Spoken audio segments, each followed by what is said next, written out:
Bismillahirrahmanirrahim. Assalamualaikum warahmatullahi wabarakatuh. Pemirsa MTA TV, alhamdulillahirrahmanirrahim. Hari ini kita kembali berjumpa dalam program Dokter Kita bersama saya Ida Aisyah. Dan hari ini dokter kita mengambil tema mengenai kesehatan gigi, dan narasumber hari ini adalah Dokter Gigi Triwibowo yang sehari-hari berpraktik di Klinik Pratama MTA dan Rumah Sakit Simo Boyolali. Nah, mengenai gigi hari ini tema lebih lengkapnya adalah cara menggosok gigi yang benar. Nah, bagi Anda yang nanti ingin bertanya secara langsung, kami berikan kesempatan untuk menghubungi 0271 661 749. Bisa juga melalui SMS 081 393 809 000.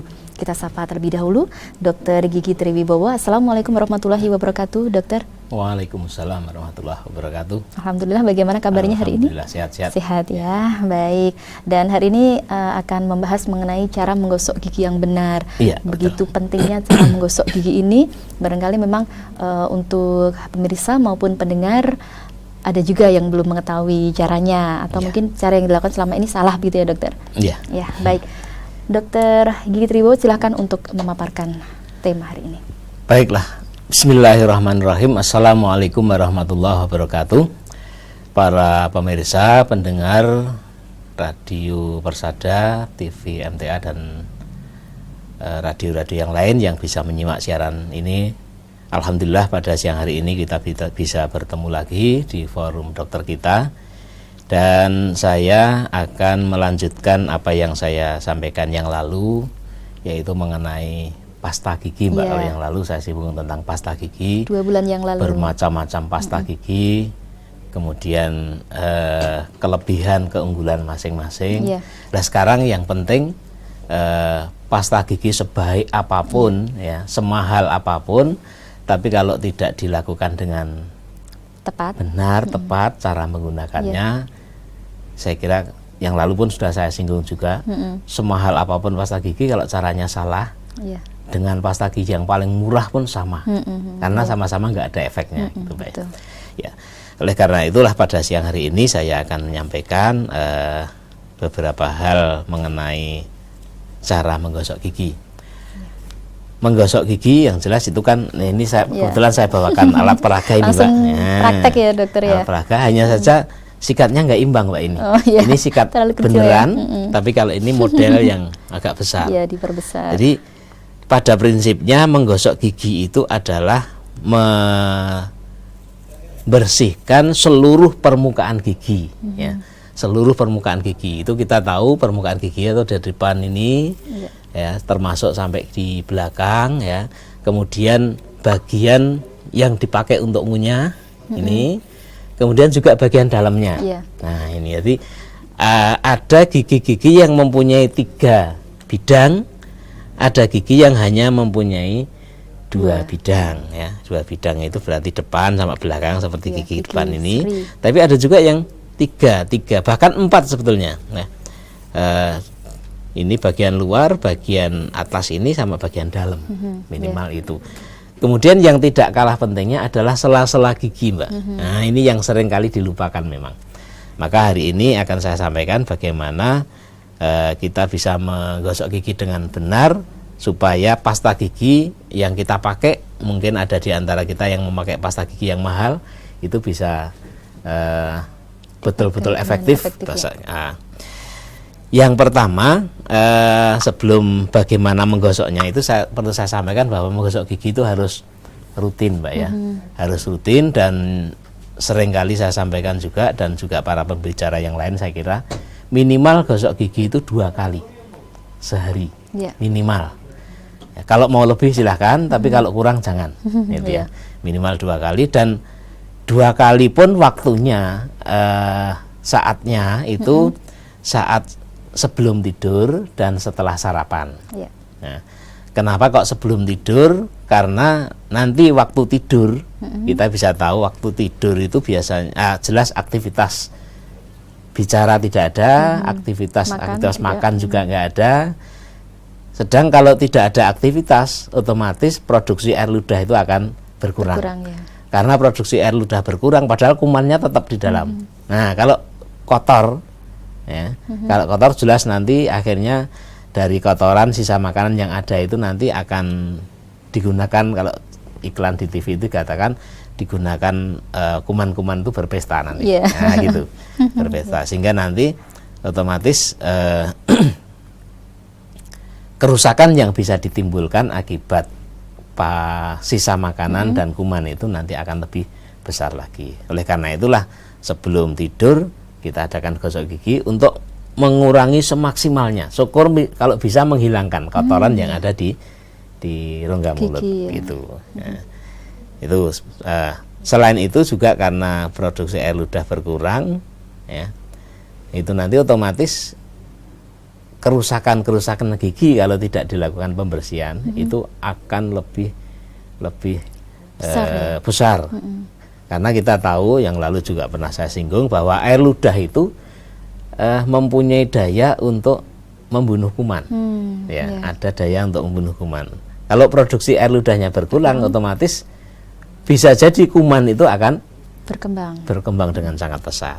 Nah, itu yang pertama itu ya. Kemudian yang kedua, setelah sarapan pagi, setelah sarapan pagi pun itu juga dikandung maksud nanti setelah gosok gigi nanti ada jeda waktu yang agak panjang untuk istirahat, tidak ada aktivitas itu. Kalau kotor nanti kuman juga tetap berpesta itu, walaupun tidak siang, tidak malam hari. Itu dua waktu itu ya. Yang pertama itu. Kemudian yang kedua, lamanya menggosok gigi. Lamanya menggosok gigi itu minimal 2 menit. 2 menit itu atas dasar perhitungan yang lalu pun sudah saya singgung. Kalau kita menggosok gigi itu 1 kali gosokan itu maksimal paling hanya mengenai 3 gigi paling-paling ya. 3 gigi. Ini harapannya nanti entah mau menggosoknya begini silahkan, mau begini silahkan ya. Ini saya tidak membahas itu, ya tidak membahas itu dan tidak membahas mana yang lebih efektif, mana yang lebih bagus, saya tidak bahas. Tapi mau gosok begini silahkan ya, begini juga boleh silahkan. Tapi yang jelas berapa kalinya menggosok ini rata-rata minimal 10-15 kali. Ya 10-15 kali. Ya, kemudian kalau kita hitung 10-15 kali, ini juga demikian. Itu saya hitung termasuk permukaan yang di atas ini, di dalam itu menggunakan atau membutuhkan waktu kira-kira ya 120 detik kira-kira ya 120 detik. Itu dengan kecepatan sedang, Pak. Nggak cepet-cepet, kalau cepet-cepet malah nggak bersih ya. Gosok gigi itu kalau terlalu cepat nggak bersih ya. Kalau bisa pelan lebih bagus ya. Pelan dan jangan terlalu kencang mengenai gusi sehingga akan merusak gusi yaitu. Tidak terlalu ditekan juga ya dokter ya. Jangan terlalu ditekan.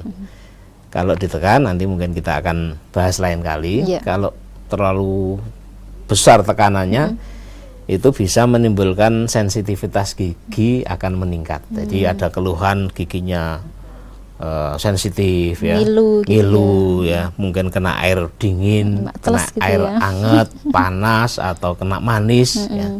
Itu. Nanti insya Allah nanti lain kali akan kita bicarakan. Itu ya. Kemudian yang berikutnya lamanya sudah, kemudian teknik saya kira nanti apa namanya? Saya serahkan, kalau biasanya emang ada teknik tertentu ya.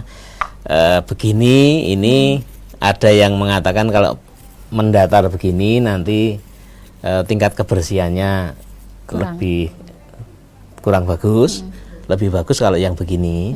Nah, itu. Tapi kalau saya serahkan kepada yang melakukan, yang enak yang mana itu. Gitu, ya. Yang penting gosok gigi, jangan gara-gara gini nggak bisa terus nggak gosok gigi. Itu. Baik.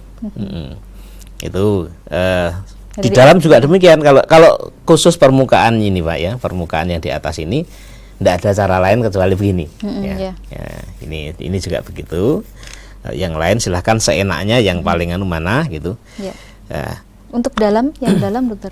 Yang dalam sama. Yang dalam apalagi kalau permukaan dalam itu biasanya banyak yang sangat sensitif, baru dimasuki sikat aja sudah mau mutah misalnya. Ya silakan seenaknya gimana, yang penting bisa digosok dengan baik gitu.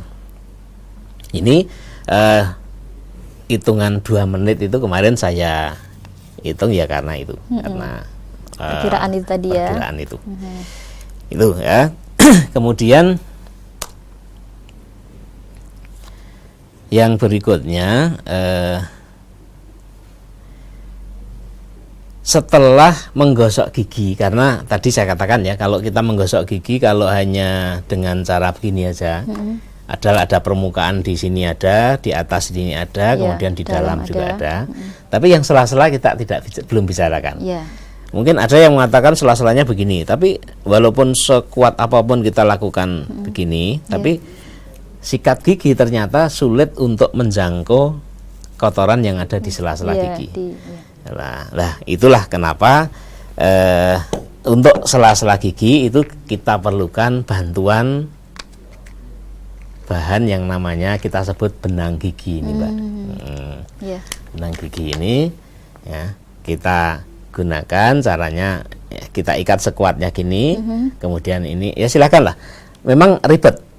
Terus terang saya memakai hanya beberapa kali karena ribet. Ini harus dimasukkan ke sela-sela gigi. Nah, sela-sela gigi. Kebetulan, setiap kali gosok gigi harus syukur kalau bisa minimal sehari sekali, bagus. Tapi kalaupun enggak, ya berapa hari sekali monggo, tapi jangan terlalu lama. Ini mestinya kalau ini sela-sela giginya bisa dimasuki begini, masuk di gini mestinya. Silahkan nanti bisa dibersihkan dengan sebaik-baiknya, sedapat mungkin seluruh sela-sela gigi itu bisa dilakukan. Tapi minimal, karena yang geraham itu biasanya sulit, minimal yang depan lah. Gitu. Sampai dengan gigi geraham kecil saya kira itu bisa dilakukan. Ya, itu. Kalau dengan benang ini kesulitan, saya sendiri merasa kesulitan, Mbak, dengan benang ini. Ya, kadang-kadang benang yang diambil terlalu panjang, tapi yang dipakai nanti hanya sedikit. Ya, tapi nanti bisa digeser gitu. Nanti kotoran bisa melekat ke benang ini. Itu. Nanti bisa dipakai. Sekali pakai atau? Iya, sekali pakai. Nggak bisa dicuci, Mbak. Oh, gitu ya. Iya. Kemudian sekarang ini ternyata perusahaan-perusahaan yang bergerak di bidang ini juga cukup cerdas dalam menangkap peluang, Mbak ya. Sekarang ini ada cara lagi yang lebih mudah. Nah, silahkan, Mbak, bisa dilihat, Mbak. Nah. Sudah dipasang benang gitu ya? Yang ada di sini diikatkan di alat bantu seperti ini. Nah, alat bantu lebih pendek, yang terpakai memang hanya segini memang rata-rata. Nah, ini bisa dipakai langsung dengan gagang ini, masukkan ke sela-sela gigi, ya. Nanti digerak-gerakkan sampai ke leher gigi, sampai sebawah mungkin. Tapi harus hati-hati, nanti kalau kena gusi terlalu tajam bisa berdarah juga. Ya, harus hati-hati. Ya, berdarah saya kira tidak apa-apa sebetulnya ya, berdarah. Tapi kalau yang dengan ini kayaknya kalaupun berdarah tidak terlalu banyak. Tapi kalau ini kadang-kadang tidak terkontrol, terlalu ke bawah gitu, nanti bisa lebih tajam nanti ke gusi. Menyayat ya. Iya. Ini juga sekali pakai ya, dokter? Ini juga sekali pakai. Oh gitu ya. Nah, paling-paling ini untuk 2 atau 3 sela-sela gigi sudah kotor biasanya. Saya sudah mencoba, kenapa kok dengan perlu ini? Saya sudah berusaha mencoba gosok gigi menurut perasaan saya sebersih mungkin. Bahkan 2 menit lebih. Saya perkirakan 2 menit lebih. Kemudian sela-sela gigi pun saya usahakan dengan cara ini tadi ya, dengan gini. Agak dicongkel gitu ya? Sebetulnya bukan nyongkel, Mbak, ini. Jadi letak pas sikat ini, bagian lunak itu harus segini. Jangan sampai gini. Kalau gini kan melukai nanti. Ya begini, terus nanti kemudian gini. Saya kira pemirsa bisa melihat ya. Jadi arahnya ini, kalau gosok gigi arahnya dari depan gini, tapi karena supaya memudahkan saya ini begini. Ya. Saya sudah berusaha menggosok gigi seperti itu dengan sebaik mungkin. Terus saya bersihkan dengan benang gigi. Ternyata kotorannya masih banyak. Gitu. Jadi sela-sela gigi ini kalau tidak dibersihkan dengan alat bantu ini, saya yakin kotorannya masih cukup Iya, banyak. iya. Nah itulah kalau tidak dibersihkan nanti lama-lama memang akan membuat gigi itu terjadi kerowok di sela-sela gigi. Itu kasusnya juga cukup banyak, Mbak. Iya, iya. Banyak pasien-pasien yang ya dia merasa sudah gosok gigi dengan baik, sudah gosok gigi dengan cermat, Iya, ya, teratur perasaannya gitu ya. sudah bersih, tapi sela-sela gigi masih banyak yang kerowok. Nah itu karena itu tadi, karena sela-sela gigi tidak dibersihkan dengan benang gigi ini tadi. Oleh karena itulah menggosok gigi saja itu tidak cukup, Iya. harus dilengkapi dengan benang gigi. Bahkan saya kira juga perlu dilengkapi juga dengan obat kumur. Kalau kumur saja. Kumur ya, bukan Obat kumur cairan memang itu ya? ada yang mengatakan beberapa obat kumur itu yang dipandang nanti akan membawa sisi negatif juga, tapi ini kita tidak terlalu bahas terlalu dalam kalau nanti kalau menyangkut produk tertentu nanti saya kira enggak ini. Tapi kalau saya lebih cenderung yang paling aman itu adalah kumur dengan air garam. Gitu ya. Itu Ya. air garam itu murah, kita punya semua di dapur ada, ya bisa dilakukan tiap hari dan insya Allah relatif aman. Ya. Ya. Karena ada beberapa obat kumur tertentu yang ada kandungan alkoholnya, nah itu nanti juga terlalu pekat, ada juga yang terlalu pekat sehingga nanti dikhawatirkan merusak atau mematikan kuman-kuman yang mestinya tidak dimatikan, yang bermanfaat bagi rongga mulut gitu. Ya, jadi itu Pak sementara. Mungkin kalau nanti ada pendengar pemirsa yang mau menyampaikan sesuatu sebagai pembukaan, bisa sampaikan tentang bagaimana menyikat gigi yang benar. Itu intinya pada garis besarnya seperti itu. Iya, gitu. Baik.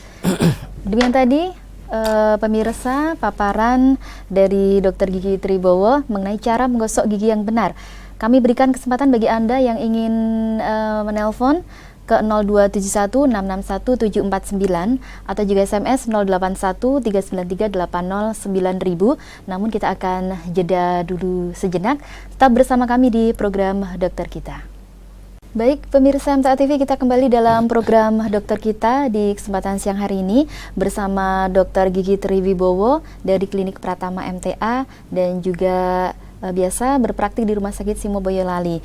Hari ini Dr. Gigi Triwibowo mengangkat tema mengenai cara menggosok gigi yang benar.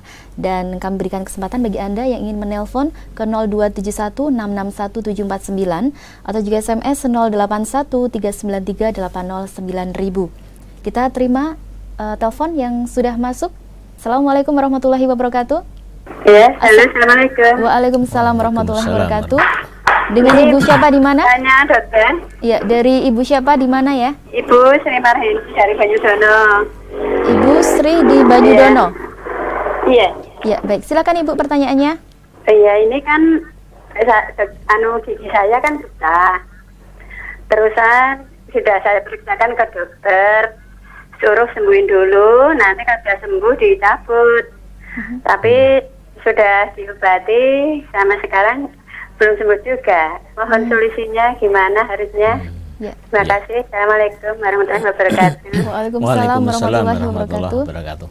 Ya, Ibu Sri di Ya, Banyudono. jadi kalau kasus gigi yang memang disarankan untuk dicabut, tapi ternyata saat itu karena ada infeksi belum bisa dicabut, memang harus diobati dulu biar sembuh. Setelah sembuh baru dicabut.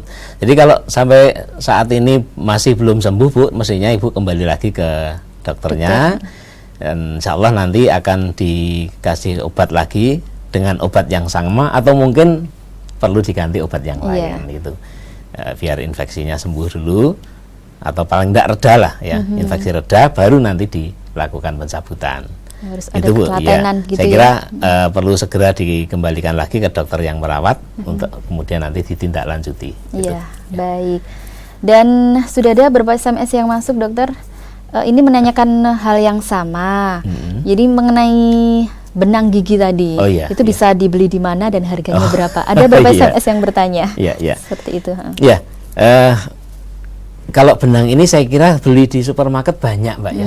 Di apotek pun saya kira kalau apotek di kota cukup banyak. Tapi kalau apotek di desa ya mungkin hanya apotek tertentu barangkali ya.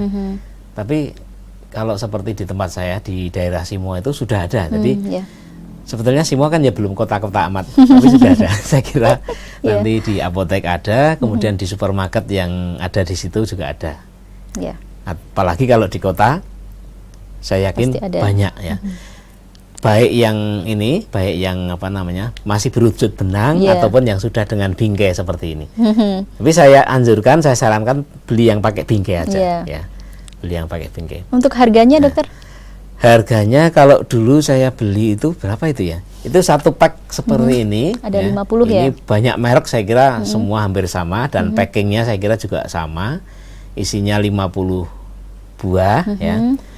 Dulu harganya berapa ya? Antara kisarannya mungkin 20-30 ribu ya. Gitu mungkin ya? Ya itu ya. Saya nggak begitu masih ingat. Tahun ini ya dokter ya? Atau sudah lama? Tahun lalu. Ini kan baru 3 ya? bulan, baru 4 bulan ya. Tahun lalu ini, tahun lalu. Ini stok tahun lalu. Masih ada. Baik.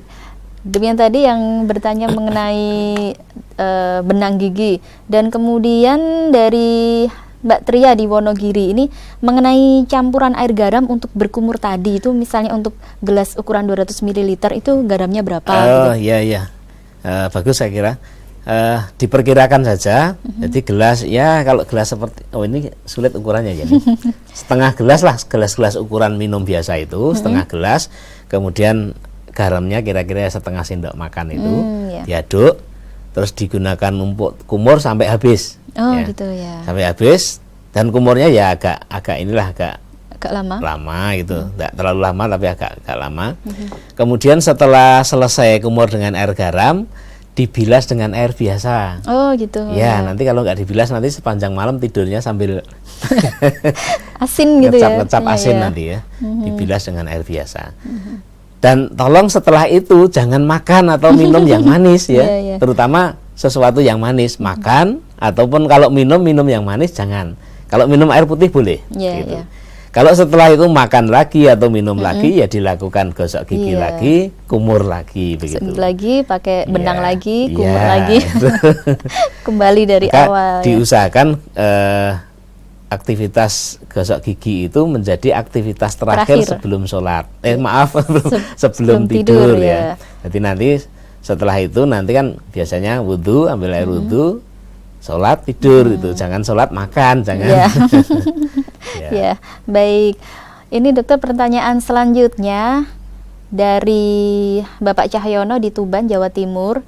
Ini giginya ini ketukulan gigi yang lain.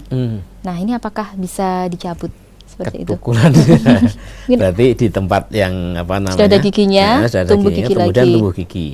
Tidak disebutkan umurnya tadi Mbak ya? Enggak disebutkan. Kalau anak-anak sering terjadi, artinya gigi yang mestinya sudah mulai lepas mestinya, tapi karena belum dicabut, akhirnya tumbuh gigi penggantinya itu. Kalau mau mendorong nggak kuat, biasanya tumbuh di sebelahnya. Ya. Itu gigi yang lama harus dicabut. Gitu ya. Supaya nanti gigi yang baru tumbuh itu nanti bisa menempati tempat gigi yang lama tadi gitu. Tapi kalau ini gigi permanen semua, sudah dewasa semua, itu yang memungkinkan terjadi seperti itu gigi paling belakang. Gigi paling belakang itu kalau nggak ke bagian tempat, biasanya nanti nyodok gigi depannya gitu. Susuan ya dokter ya. Berdesakan di situ. Nah ini memang harus dikorbankan salah satu. Biasanya yang paling belakang yang dikorbankan. Berarti yang baru. Yang baru. Karena yang baru itu biasanya tumbuhnya nggak teratur, Mbak. Sering miring atau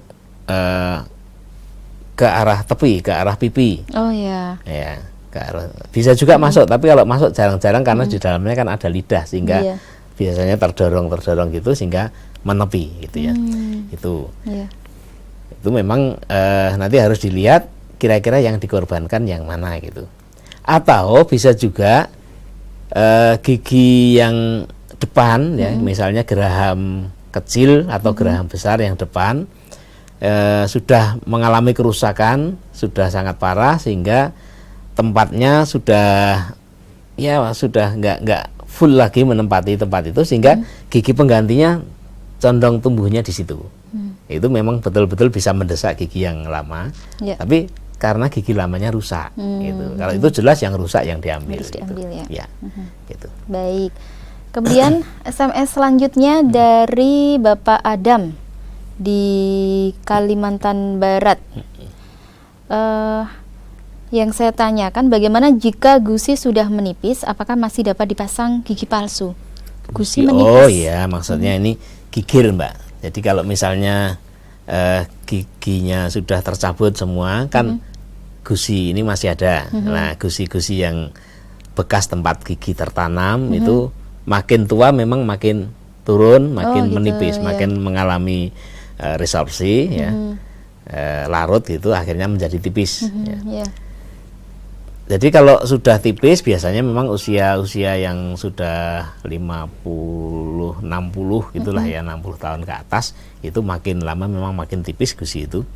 Itu tetap masih bisa dipasang, masih tetap bisa dilakukan pemasangan gigi palsu ya. Tapi nanti memang ada kesulitan karena apa? Untuk gusi yang tipis itu otomatis nanti gusi tiruan, tempat gigi tiruan tertanam itu memang nanti akan lebih sulit untuk terpasang, tapi tetap bisa, yakin bisa, ya. Harus ada keyakinan itu bisa, karena bagaimanapun juga tidak enaknya gigi palsu itu lebih tidak enak kalau tidak pakai apa-apa, Mbak, ya. Yeah. Kalau saya bisa memberikan ilustrasi, biasanya orang kalau tidak punya kaki, ya, tidak punya kaki, itu walaupun pakai kaki palsu itu nggak enak, tapi lebih nggak enak kalau tidak pakai apa-apa. Iya, gitu. iya, betul. Ya, Oke. gitu. Baik, demikian tadi untuk Bapak Adam di Kalimantan Barat. Dari Ana di Solo, ini kalau kumur dengan daun sirih direbus atau dihaluskan, kemudian pakai air hangat, itu bagus atau tidak, dokter? Iya. Kemudian menggosok lidah, apakah ada alat khusus untuk itu? Oh, iya, ya betul.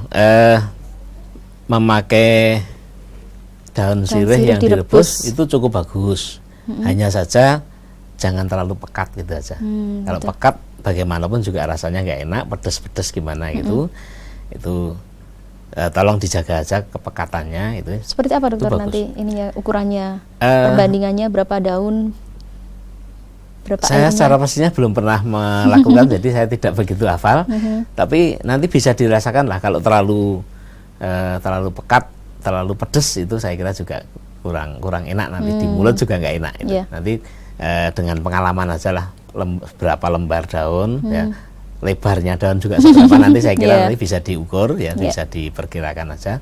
Tapi jangan terlalu pedes sehingga nanti membuat mulut juga nggak enak seperti terbakar itu nanti. Gitu. Baik. Kemudian yang kedua Menggosok tadi lidah. tentang menggosok lidah, ya tadi sempat lupa saya memang tadi. Ya. Jadi selain menggosok gigi, ya, setelah gigi selesai, lidah saya kira juga perlu, ya. Ya. Lidah, ya, ini enggak Nggak ada ada lidahnya. lidahnya. Nggak ada. Lidah saya kira, kalau ini umpama lidah itu langsung digosok gini aja, Pak. Oh, ya, iya. digosok gini. Seberapa kali menggosoknya, yang penting bersih, ya, pelan-pelan. Karena kalau belum pernah itu digosok ini lidahnya lari biasanya. Ada refleks lidah itu kena barang asing, benda asing itu menghindar. Oh, Jadi gitu ya. mungkin ini langsung lidahnya malah tertarik ke belakang itu. Pelan-pelan ya. Refleks ya. Soalnya kalau tidak biasa, kadang-kala bahkan sampai bisa muntah. Iya, betul. Nah, itu. Apalagi kalau terlalu dalam ya, dokter, betul, ya. harus pelan-pelan ya. Kalau belajar baru awal ya nanti di luar dulu lah. Makin lama makin dalam. Terutama gini kalau waktu puasa, ya. Waktu puasa nanti kan tinggal 2 bulan lagi, kita sudah masuk bulan Ramadan. Saya kira itu perlu, karena apa? Siang hari itu nanti aktivitas makan tidak ada, dibalik menjadi malam hari. Padahal aktivitas bicara, aktivitas sehari-hari itu dilaksanakan masih siang hari. Nah, ini ada perubahan yang cukup signifikan. Saya kira nanti harus disikapi juga dengan baik. Itu jadi menggosok lidah. Ada alat khusus sebetulnya, tapi dengan sikat biasa pun saya kira tidak ada masalah. Iya. Yang penting jangan terlalu kencang gitu ya, dokter, ya. Baik. Kita kembali terima telepon. Assalamualaikum warahmatullahi wabarakatuh. Waalaikumsalam warahmatullahi wabarakatuh. Iya, dari siapa? Di mana? Dari Ita di Sragen. Ibu Ita di Sragen, silakan. Ini dokter mau nanya, katanya gosok gigi yang benar itu kumurnya belakang-belakangan gitu. Jadi awal mulai gosok gigi itu nggak kumur-kumur dulu gitu, terus gitu terus sampai udah bersih terus terakhir dari kumur gitu, apa benar gitu dokter? Oke, ya. Itu aja, saya rasa terima kasih. Assalamualaikum warahmatullahi wabarakatuh. Waalaikumsalam warahmatullahi wabarakatuh. Ya, jadi memang ada pasta gigi tertentu, Mbak ya. Pasta gigi merek tertentu ini cara penggunaannya memang diawali tanpa kumur. Tanpa kumur, kemudian sikat ini juga jangan dibasahi. Kalau terlanjur basah, dikeringkan ya, dikeringkan sampai kering betul-betul, baru diolesi pasta gigi, kemudian gosok gigi. Lah kemudian nanti airnya pakai apa? Nanti air ludah yang keluar itulah nanti yang akan menggantikan fungsi air kumur itu. Ya. Dan semakin banyak air ludah yang keluar, semakin bagus. Ya. Malah harapannya justru air ludah kita banyak keluar. Maka kalau pakai pasta gigi yang merek tertentu yang tanpa kumur, itu saya sarankan kalau gosok gigi di dalam aja, karena nanti kalau dilihat orang kan banyak yang keluar, nanti orang yang lihat nanti agak gimana gitu ya. Nanti di dalam aja itu, dan waktunya lamanya tetap 2 menit minimal ya. Jangan, jadi 2 menit itu pasta gigi macam apapun saya kira sama ya, semua. Dan prinsipnya sebetulnya kalau saya boleh menambahi tadi keterangan saya, prinsipnya kita hanya kayak apa ya, kayak orang nyemir sepatu kalau istilah saya, pelan aja lah, digosok pelan, tidak usah terlalu kenceng gitu ya. Kalau kenceng nanti gusinya yang rusak. Terluka. Kemudian kalau terlalu keras juga nanti di daerah leher gigi ya, di daerah sini leher gigi ini nanti juga akan mudah rusak. Dan biasanya terjadi terkikis cukup dalam dan nanti bisa seperti terpotong gigi itu. Nanti akan merasakan rasa ngilu yang sangat nanti kalau sudah terpotong. Itu ya. Kemudian setelah selesai nanti kumurnya jangan terlalu kenceng ya, jangan terlalu keras, jangan sampai sebersih mungkin, jangan. Jadi biarkan nanti sisa-sisa pasta gigi itu masih melekat di gigi dan rongga mulut. Gitu, akan bekerja melindungi gigi. Betul, nanti bisa bereaksi dengan air ludah, nanti bisa bahan aktifnya nanti bisa bekerja untuk melindungi gigi, seperti yang di iklan itu, ya, melindungi gigi. Baik, ini bagi pemirsa dan pendengar yang menyimak acara ini 2 bulan yang lalu pasti juga semakin paham dengan tema ini. Baik, kita kembali menerima telepon. Sudah yang masuk ya? Oh ya, tidak ada. Baik, kita akan kembali ke SMS dari Iwan di Banjarmasin. Dokter, boleh nggak kita mencongkel gigi dengan tusuk gigi karena ada sisa makanan dan apa dampaknya? Ya. Ya, ini banyak yang melakukan. Bahkan pernah juga terjadi saking kerasnya nyongkel, patah dan nggak bisa diambil. Ya, terpaksa harus ke dokter gigi diambil. Nah, maka saya sarankan kalau memakai tusuk gigi kalau menggunakan dengan benar bagus. Saya kira itu juga alat bantu. Bahkan ini ya Mbak, ini gagangnya ini dibikin runcing. Ini sebetulnya juga bisa dipakai untuk membantu membersihkan di sela-sela gigi. Yang penting jangan terlalu ditekan terlalu dalam ya. Kalau ditekan terlalu dalam nanti akan merusak ya. Pendeknya kita melakukan dengan tusuk gigi silahkan, boleh, tapi jangan sampai tusuk gigi patah yang satu itu. Kemudian yang kedua, jangan sampai membuat gigi itu seperti tadi, gerakan mencongkel itu kan sudah gerakan yang tidak betul. Ya, jangan sampai mencongkel ya. Tekan dengan baik, pelan ya. Saya kira kalau ada sisa makanan yang melekatnya kuat ya, itu nanti kita ambil sesuai dengan arah masuk, saya kira nanti kan bisa pelan-pelan aja lah, jangan terlalu kuat. Kalau dicongkel nanti bisa-bisa malah patah, malah tambah. Selain mungkin daging yang melekat, tambah tusuk daging gigi. Kita sendiri. Tambah tusuk giginya. Jangan ada pemaksaan ya dokter ya. Betul.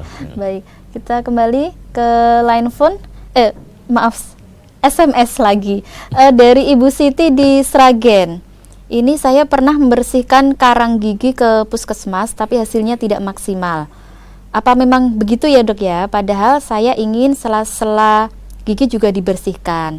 Nah ini apakah saya harus pergi ke spesialis gigi? Ya, ya sebetulnya apalagi sekarang era BPJS ini Mbak ya. Era BPJS ini untuk membersihkan karang gigi ini menjadi jatahnya fasilitas kesehatan fasilitas pelayanan kesehatan pertama, FKTP atau Vaskes primer. Vaskes primer itu dokter gigi praktek swasta, klinik, termasuk puskesmas itu. Sehingga memang semestinya fasilitas untuk membersihkan karang gigi itu tersedia di puskesmas. Namun memang kita juga menyadari bahwa beban pengadaan peralatan seperti itu juga tidak murah, sehingga barangkali hanya puskesmas tertentu saja yang sudah mempunyai peralatan cukup lengkap, yang di perkotaan biasanya itu, atau yang di wilayah-wilayah yang ada rawat inapnya itu, atau puskesmas yang rame itu biasanya sudah lengkap, ya itu. Itu saya kira nanti Ibu kalau memang belum puas ya bisa datang ke puskesmas yang lain atau mungkin ke dokter praktek swasta, saya kira juga bisa dibersihkan dengan baik, saya kira ya. Ya, baik dokter. Sebenarnya masih banyak sekali pertanyaan, namun waktunya sudah sangat mepet. Barangkali masih ada lagi yang perlu digarisbawahi untuk tema cara menggosok gigi ini, dokter. Iya.